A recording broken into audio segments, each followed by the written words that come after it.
nyuma yo kuvuga ko ingabo za Repubulika Iharanira Demokarasi ya Kongo FARDC zikorana n'imitwe yitwaje intwaro irimo n'uwiterabwoba wa FDLR, raporo y'impuguke z'umuryango w'abibumbye ku bibera mu burasirazuba bwa Kongo yerekanye ko hagati y'ukwezi kwa 7 n'ukwa 9 muri uyu mwaka umutwe w'iterabwoba wa FDLR winjije abarwanyi bashya bagera kuri 400. Iyo raporo itarasohoka ariko ikaba yaratewe imboni na bimwe mu bitangazamakuru mpuzamahanga ivuga ko abo barwanyi bashya ba FDLR bakirirwa mu nkambi y'imyitozo izwi nka Paris Training Camp, ndetse imyitozo igakorerwa mu bice birimo Bibwe, Mweso, Ruhunga, Kivuye n'ahandi. Umunyamategeko akaba n'umusesenguzi ku bibera mu burasirazuba bwa Repubulika ya Demokarasi ya Kongo, Maître Gasominari Jean Baptiste, asanga abarwanyi bashya binjiye muri FDLR muri aya mezi ya vuba ari benshi kurusha abavugwa muri iyo raporo ya Loni. Ntabwo abasirikare FDLR yarekirisa ari 300-400 abashobora kuba barenga n'igihumbi cyangwa 5,000, kuko uyu munsi nibo bari mu mirwano barwana na M23. Ntabwo leta ya Kongo uyu munsi abasirikare ba leta icyo bakora no kubashyikiriza ibikoresho, no kubaha imyitozo, no kubaha amakuru, ariko nibo bari mu mirwano. Rero abo babinjiza buri munsi, babahaye urubuga, babahaye aho bitoreza, babaha intwaro.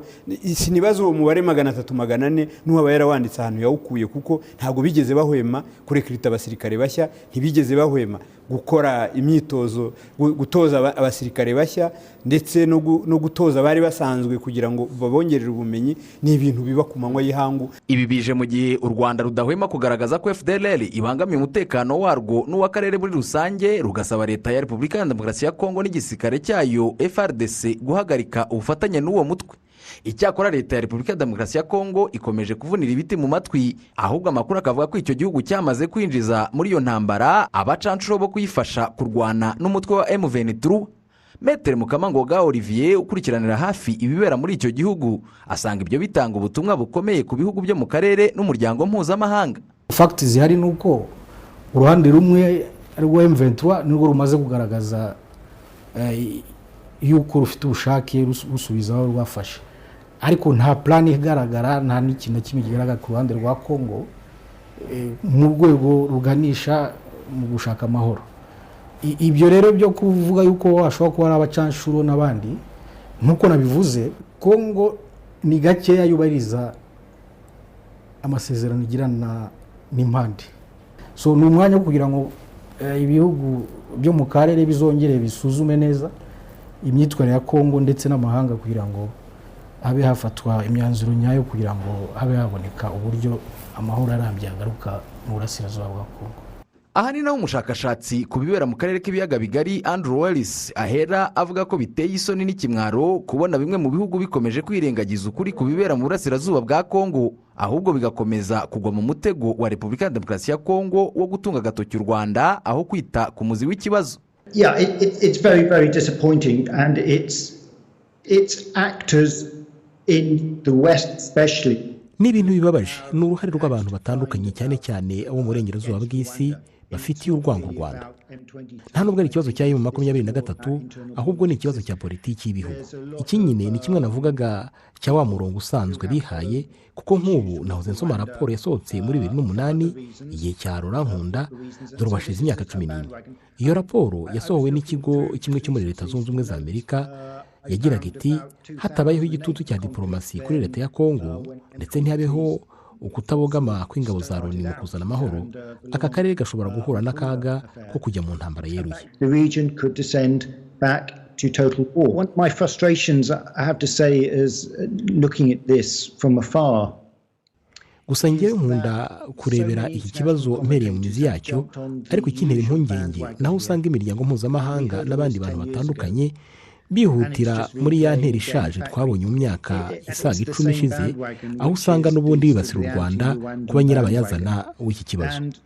Ibi nabibonye mu kiganiro kuri Al Jazeera, usanzwe ni ikinyamakuru gikora kinyamwuga, ariko mu minota 20 ikiganiro ntaho bigeze bavuga uruhare rwa leta ya Kongo, nyamara ibiri mu kuba bibera ku butaka bwayo ndetse nayifitemo uruhare. Iki ni ikibazo cya Kongo mbere na mbere. This is a Congolese issue first and foremost. Ibi kandi bishimangirwa n'umunyamategeko w'umufaransa Jean-François Dupaquier uvuga ko u Rwanda rudakwiye kugerekwaho ibibazo bireba abanyekongo ubwabo. Le véritable problème, c'est la prévalence de cette idéologie de la haine anti-tutsi. Ikibazo nyakuri ni ingengabitekerezo y'urwango ku batutsi yakomeje kwiyongera cyane cyane muri aya mezi ashize, bigatezwa umurindi n'imbuga nkoranyambaga ndetse no kuyobya rubanda mu nyungu za politiki. Ni ngombwa rero kurwanya iyo ngengabitekerezo, abantu bakabibuzwa, bakabihanirwa, kuko bitabaye ibyo nta cyagerwaho. Ukuri ni uko amahoro yubakirwa ku mibanire myiza, ubworoherane no kubana mu buryo burambye, aho gufata itsinda rimwe ry'abantu ukarigira urwitwazo, ukarigerekaho amakosa yose. Kuwa gatatu w'icyumweru gishize, guverinoma y'u Rwanda yasohoye itangazo ryamagana ibirego biyishinja gushyigikira umutwe w'inyeshyamba z'abanyekongo wa M23. Ivuga ko byaba ari ikosa rikomeye kwitiranya ingamba igihugu cyashyizeho mu kurinda ubusugire bwacyo no guha ubufasha umutwe runaka mu yitwaje intwaro ikorera mu burasirazuba bwa Kongo. Divin Wayo, Televiziyo Rwanda. Iyi raporo y'impuguke z'umuryango w'abibumbye ku bibera mu burasirazuba bwa Repubulika Iharanira Demokarasi ya Kongo iragaruka cyane kuri bimwe mu bikorwa guverinoma ya Kongo yagiye ikora kuva muri Gicurasi 2022 umwaka ushize. Aho muri ibyo bikorwa bikubiye muri iyi raporo harimo n'ubufatanye mu bya gisirikare hagati y'ingabo za leta ya FARDC n'umutwe w'iterabwoba wa FDLR. Iyi raporo kandi ikomeza igaragaza ibikorwa by'urugomo ndetse n'imvugo zihembera urwango bikorerwa abaturage ba Kongo bavuga ururimi rw'ikinyarwanda, cyane cyane abo mu bwoko bw'abatutsi. Adeline Umutoni ni umunyamakuru ukurikiranira hafi ibibera mu burasirazuba bwa Repubulika Iharanira Demokarasi ya Kongo, ahasanisha ibera muri ako karere n'ibikubiye muri iyi raporo y'impuguke z'umuryango w'abibumbye. Umunyekongo usanzwe n'umunyarwanda nako n'umunyekongo uvuga ururimi rw'ikinyarwanda nk'urwo mvuga, mu bisanzwe babanye neza. Ariko nanone wazamuka hejuru mu birebana na politike, ugasanga umuntu wese uvuga ururimi rw'ikinyarwanda cyane cyane w'umututsi afite ikibazo gikomeye, kuko barabashimuta, baratera bakabica, abandi babaca imitwe, abandi babatwikira mu ruhame imbere y'abana, imbere y'ababyeyi, imbere n'abantu nyine badafite umutekano. Iyi raporo kandi isaba leta ya Kongo gufata inshingano nka leta irebera bene igihugu bose, gusa ibi bisa n'ibidakozwa leta ya Kongo, kuko ishimangira ko ahubwo leta y'u Rwanda itera inkunga umutwe wa M23. Inararibonye muri politiki na diplomasi, Ambasaderi Joseph Mutaboba agaragaza ko ahubwo ibi byose biterwa nuko yaba leta ya Kongo ndetse n'umuryango mpuzamahanga bose basa nk'abahuriye ku kintu kimwe gusa. Ngo mu Rwanda ngo ruri muri M23 rufite no, ibyo ngibyo ni ikinyoma cyambaye gusa. Byerekana ko hari ababyitwaza kugira ngo bahunge inshingano zabo, baba abanyekongo ubwabo, baba imiryango mpuzamahanga cyangwa ibihugu byo mu mahanga. So ariko ibyo niko bisanzwe. So arabyiriza akavuga ati ntabwo ari giye no kwigira nyoni nyinshi mu Kinyarwanda.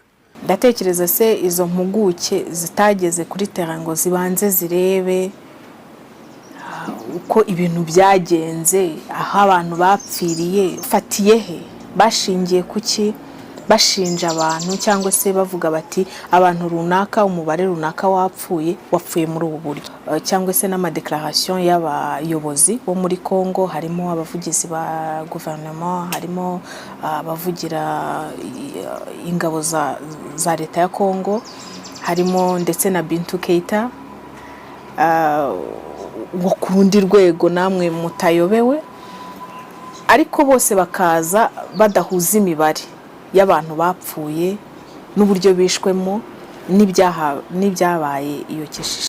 Ibi bivugwa bisa nko kwikura inshingano kwa guverinoma ya Repubulika Iharanira Demokarasi ya Kongo, biri no mu byo nyakubahwa Perezida wa Repubulika Paul Kagame aherutse kugarukaho ubwo yagezaga ku banyarwanda ijambo risoza umwaka wa 2022, agaragaza uruhare rw'imiryango mpuzamahanga mu gukomeza guhembera imvugo z'ibinyoma mu rwego rwo kurengera inyungu zabo bwite. At the same time, it's important to expose the so-called African experts and policy makers. Ni ngombwa kandi ko dushyira ahagaragara ibinyoma by'abiyita impuguke kuri Afurika, aho bakomoka hose bakomeje guteza urujijo ku Rwanda n'akarere turimo.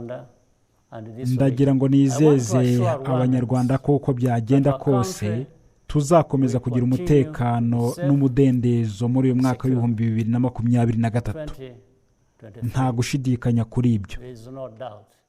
kandi ndizera ko mu gukomeza gushyira mu bikorwa ibyemezo byafatiwe i Rwanda n'i Nairobi tuzashobora gukemura iki kibazo tuzirikana ko Kongo ari umuturanyi wacu atari umwanzi kandi tuzahora duturanye. Congo is our neighbor and we will always live side by side. Nyuma yo kuvuga ko ingabo za Kongo FARDC zikorana n'imitwe yitwaje intwaro irimo n'uwiterabwoba wa FDLR, raporo y'impuguke z'umuryango w'abibumbye ku bibera mu burasirazuba bwa Repubulika Iharanira Demokarasi ya Kongo yerekanye ko hagati y'ukwezi kwa karindwi n'ukwezi kwa cyenda k'umwaka ushize wa 2022 umutwe w'iterabwoba wa FDLR winjije abarwanyi bashya bagera kuri 400.